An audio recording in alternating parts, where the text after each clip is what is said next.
림리스트인 본베크는 그의 칼럼에서 하나님이 어머니를 창조하신 사실을 이렇게 써놓고 있습니다. 하나님이 다른 사람을 만들 때와는 달리 어머니를 만들 때 특별한 관심을 가지고 오랫동안 손질을 하고 계셨습니다. 그것을 본 한 천사가 이유를 물었습니다.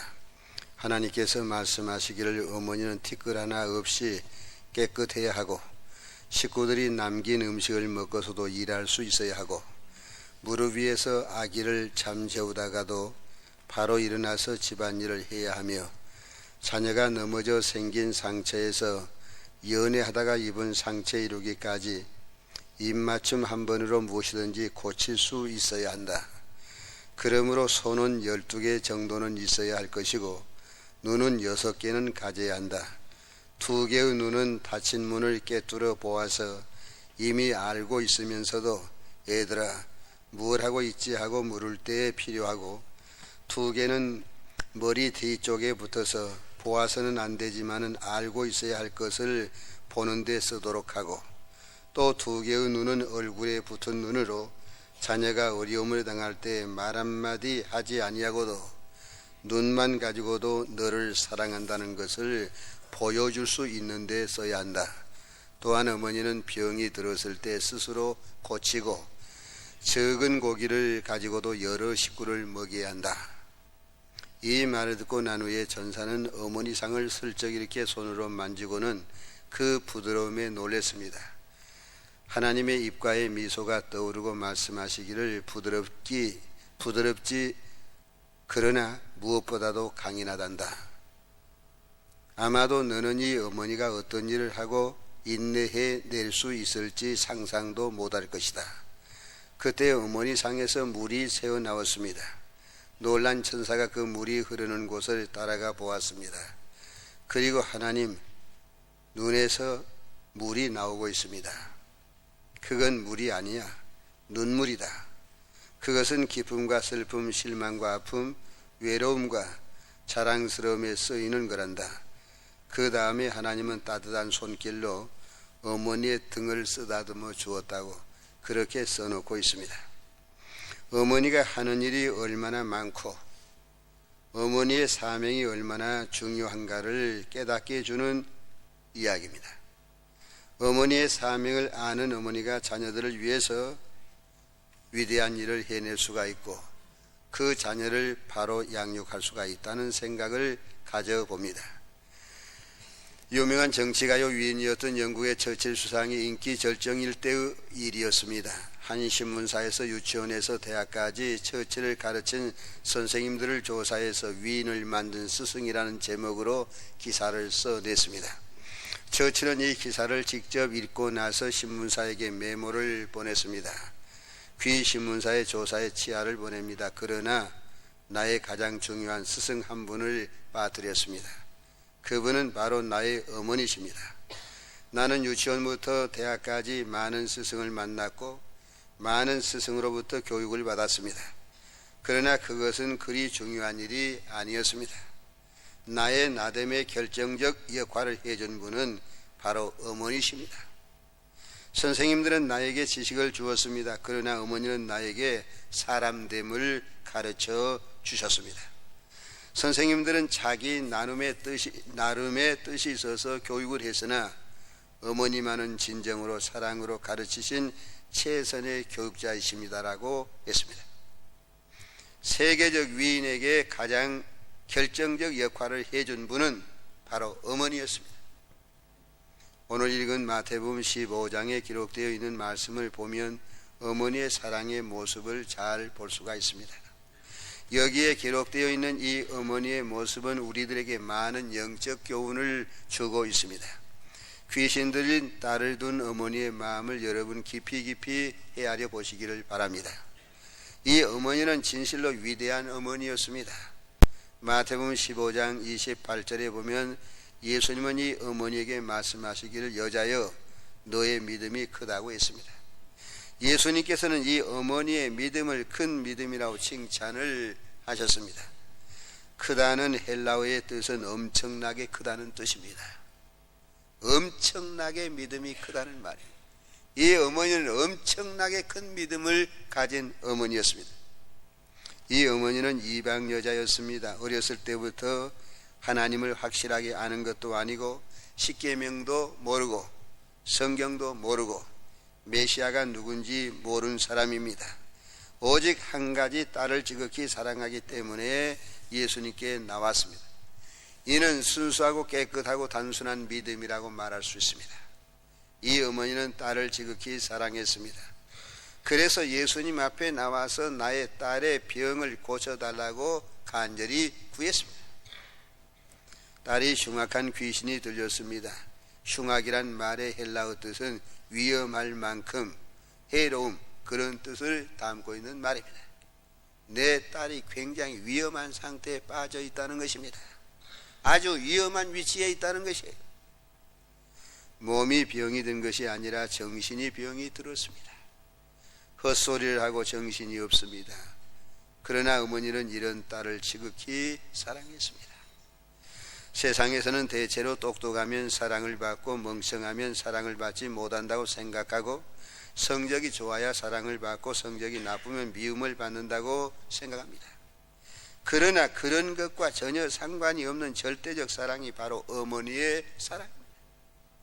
어머니의 사랑은 그런 사랑이 아닙니다. 공부를 잘하든 못하든 건강하든 병이 들었든 상관이 없습니다.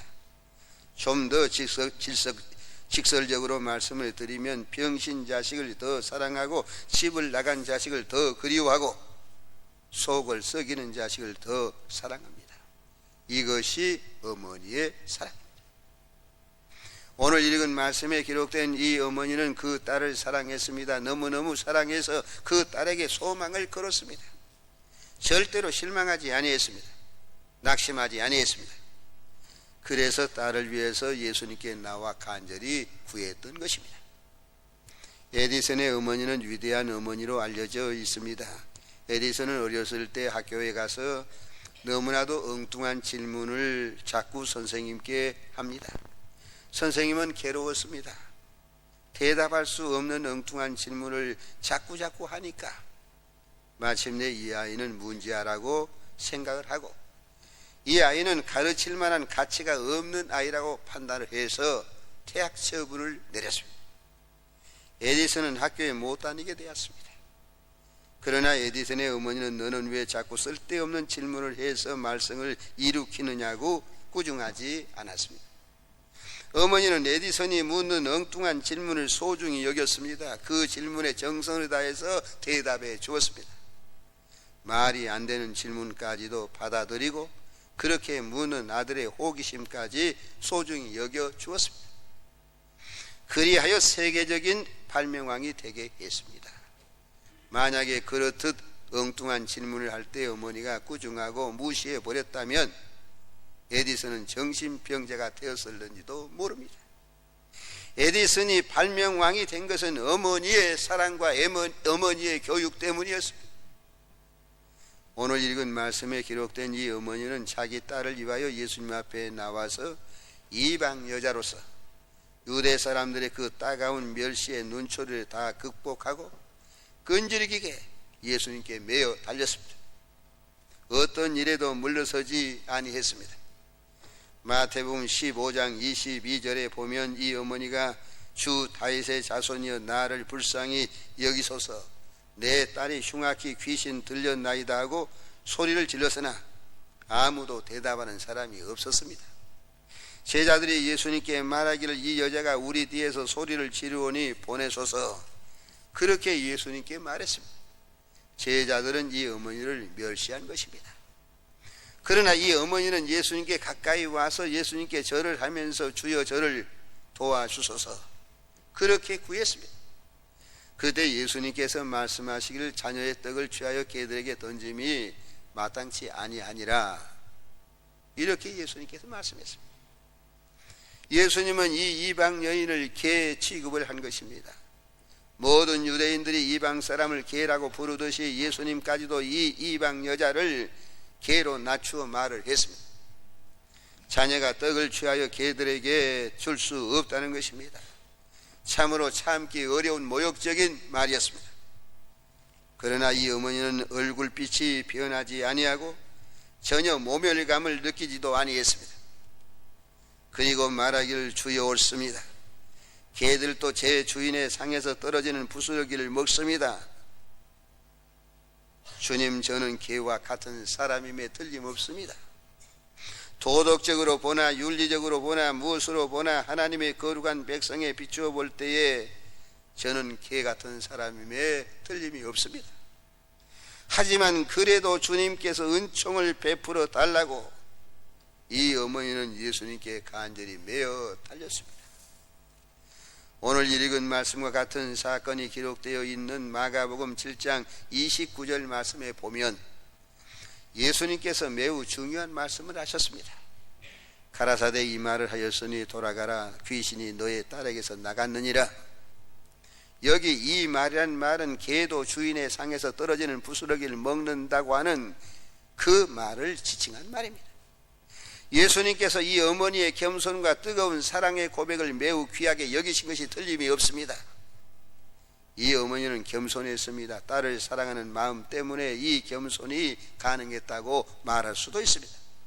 딸을 사랑하는 마음이 너무나 뜨거웠기 때문에 어려운 문제와 고통을 얼마든지 참을 수가 있었습니다. 이것이 이 어머니의 사랑이자 어머니의 마음이었습니다. 링컨 대통령의 어머니 낸시는 아들이 세상에 태어나자마자 성경을 읽어주고 아들을 위해서 계속 기도하는 어머니였습니다. 링컨이 9살 되었을 때 그 어머니는 풍토병으로 세상을 떠나게 되었는데 떠나기 직전에 아들에게 유언하기를 부자나 위대한 사람이 되기보다는 성경을 읽는 것을 즐기는 사람이 되거라. 그리고 아주 낡은 성경책을 어머니가 유물로 아들에게 주었습니다. 링컨은 이 성경을 읽고 가장 존경받는 대통령이 되었습니다.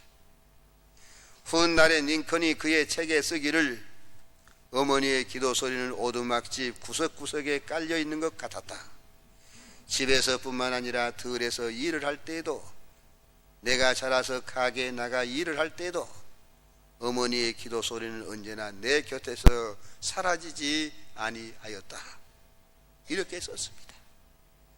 링컨은 한평생 어머니의 기도 소리를 들으면서 그 기도의 분위기 속에서 살았기 때문에 온 세계 사람들에게 추앙을 받는 위대한 사람이 되었습니다. 오늘 읽은 말씀에 나오는 이 어머니는 오로지 딸을 위해서 모든 굴욕과 모욕과 무시를 다 견디어냈습니다. 어머니들은 자식을 위해 고생할 때 그것을 고생이라고 생각지 않은 경향이 많습니다. 어머니가 자식을 위해서 수고하는 것을 문제시하지 않습니다. 이것은 그 어머니가 위대한 사랑을 간직했다는 증거 가운데 하나입니다. 김벨 모건이라는 목사는 세계적인 설교가였습니다. 그런데 그 아들 넷이 다 목사가 되었습니다. 어느 날 오부자가 저녁을 먹고 있는데 어떤 사람이 묻기를 5분 목사 가운데 누가 설교를 제일 잘합니까? 이렇게 물었습니다. 그때 아버지는 속으로 그야 물론 우리 아버지가 제일 잘하시지, 그렇게 아들들이 대답을 해 줄 것으로 기대를 하고 있었습니다. 그런데 아들들은 이구동성으로 우리 어머니가 설교를 제일 잘하십니다. 우리가 지금까지 들은 어머니의 설교가 최고입니다. 모두가 그렇게 인정을 하고 그렇게 고백을 합니다. 어머니의 조용한 한마디 한마디가 위대한 설교라는 것입니다. 어머니의 조용한 말씀 한마디 한마디가 위대한 설교가 되어서 오늘 우리가 다 넷이 목사가 되었고 하나님을 위해서 일하는 사람이 되었다는 말입니다. 가정에서 어머니가 한마디 한마디 조용하게 하는 그 말씀이 자녀들에게 지워지지 아니한 가장 명설교가 되었다는 것입니다. 오늘 읽은 누가복음 3장 말씀은 예수님께서 무거운 십자가를 지시고 골고다에 올라가실 때 되어진 사건을 기록한 중에 일부입니다. 예수님께서는 겟세마네 동산에서 잡히신 후에 많은 고통을 당하셔서 십자가를 지고 골고다에 올라가셨을 때 지실 대로 지쳐서 여러 번 쓰러졌습니다. 군병들이 생각하기를 예수님이 십자가를 계속 지고 가기는 불가능하다는 판단이 되었습니다. 그래서 구레네 사람 시몬에게 십자가를 지고 가도록 했습니다. 백성과 예수님을 위하여 가슴을 치며 슬피우는 여자의 큰 무리가 예수님의 뒤를 따라가고 있었는데 28절에 보면 예수님께서 그 사람들을 향하여 말씀하시기를 예루살렘의 딸들아 나를 위하여 울지 말고 너희를 위하여 울라고 했습니다. 예수님께서는 여자들에게 예수님을 위하여 울지 말고 자기 자신을 위하여 울라고 말씀했습니다. 예루살렘의 딸들이 자신을 위해서 울어야 될 이유는 환난과 크나큰 심판이 다가오고 있기 때문이었습니다. 이 환난에 대해서 예수님께서는 누가복음 19장 41절 이하에 더 구체적으로 말씀을 하셨습니다. 예수님께서 예루살렘 성을 보시고 우시면서 말씀하시기를 날이 이르면 너의 원수들이 토성을 쌓고 너를 둘러 사면으로 가두고 너와 너의 자식들을 땅에 메어치며 돌 하나도 돌 위에 남기지 아니하리라고 했습니다. 이 말씀은 멀지 않아 있을 예루살렘의 멸망에 대한 예언이었습니다. 누가복음 23장 30절에 보면 예수님께서 말씀하시기를 그때 사람이 산들을 대하여 우리 위에 무너지라 하며 작은 산들을 대하여 우리를 덮으라 하리라고 했습니다. 이 말씀은 앞으로 예루살렘 사람들이 당하게 될 극심한 재난과 처참한 광경을 말씀하신 것입니다. 그리고 이 말씀은 예루살렘 멸망 때 글자 그대로 다 실제로 이루어졌습니다. 예수님은 다음에 예루살렘의 딸들에게 너희 자녀를 위하여 울라고 했습니다. 여기 울라는 말은 슬퍼하라, 통곡하라, 죄를 회개하고 자복하라, 기도하라, 재각성하라는 뜻입니다. 환난이 올 때 자신도 문제거리거니와 자녀들은 더 큰 문제입니다. 그렇기 때문에 예수님께서 말씀하시기를 환난 때에는 사람들이 수태하지 못하는 사람과 해산하지 못한 사람과 젖을 먹여보지 못한 여인이 복이 있다고 할 것이라고 했습니다. 이 예수님의 말씀은 유대 사람의 상식과는 어긋나는 말입니다. 유대 사람들은 자녀가 많은 것을 가장 큰 복으로 알았습니다. 그리고 자녀가 없는 것은 불행으로 알았습니다. 그러나 장차 그 나라에 임할 무서운 환난의 때에는 자식이 없는 것이 오히려 복이 될 것이고 자식이 없는 사람을 복 있는 사람이라고 말하게 될 것이라는 말입니다. 이 말은 환난의 심각성을 우리에게 잘 가르쳐주는 말씀입니다. 너희 자녀를 위하여 울라는 이 말씀은 예수님께서 가장 어렵고 고통스러울 때에 하신 말씀입니다. 십자가를 지고 가다 쓰러져서 더 이상 지고 갈 수 없으니까 로마의 군인들이 구레네 시몬을 붙잡아서 십자가를 지게 하고 예수님으로 하여금 그 뒤를 따라가게 했던 바로 그때에 예수님은 너희 자녀를 위하여 울라고 말씀을 하신 것입니다. 깊이 생각해 보십시오. 얼마나 절실한 말씀이었으면, 자녀를 위해서 기도하는 것이 얼마나 필요했으면 그 시간에 예수님께서 그 말씀을 하셨을까를 깊이 생각해 볼 필요가 있습니다. 참으로 너무 소중하고 너무 요긴하고 너무 다급한 말씀이었기 때문에 바로 예수님께서 그 시간에 이 말씀을 하셨지 아니할까, 이런 생각을 저는 강하게 느껴본 사람입니다. 오늘날 청소년의 문제는 참으로 심각하다 못해 위험 수위에 와 있습니다. 참으로 예수님의 말씀대로 어머니들은 자녀를 위해서 울고 통곡하고 각성해서 기도해야 될 때입니다. 신사참배를 반대하다가 순교한 주기철 목사가 감옥에 있을 때 일본 검사가 주 목사에게 80이 넘은 어머니를 만나게 하면 어머니가 고생하고 있는 모습을 보고, 그리고 어머니가 아들을 다 잃으면 마음이 바꾸어져서 신사참배를 할 수 있으리라, 이런 기대를 가지고서 어느 날 갑자기 주 목사에게 집회를 가라고 그랬습니다. 그래서 주 목사가 이제 집회를 갔는데 어머니가 놀라면서 하는 말씀이, 너는 내 아들이 아니다. 내 아들은 항복하고 나올 리가 없다. 네가 나의 아들이라면 발길을 돌려라.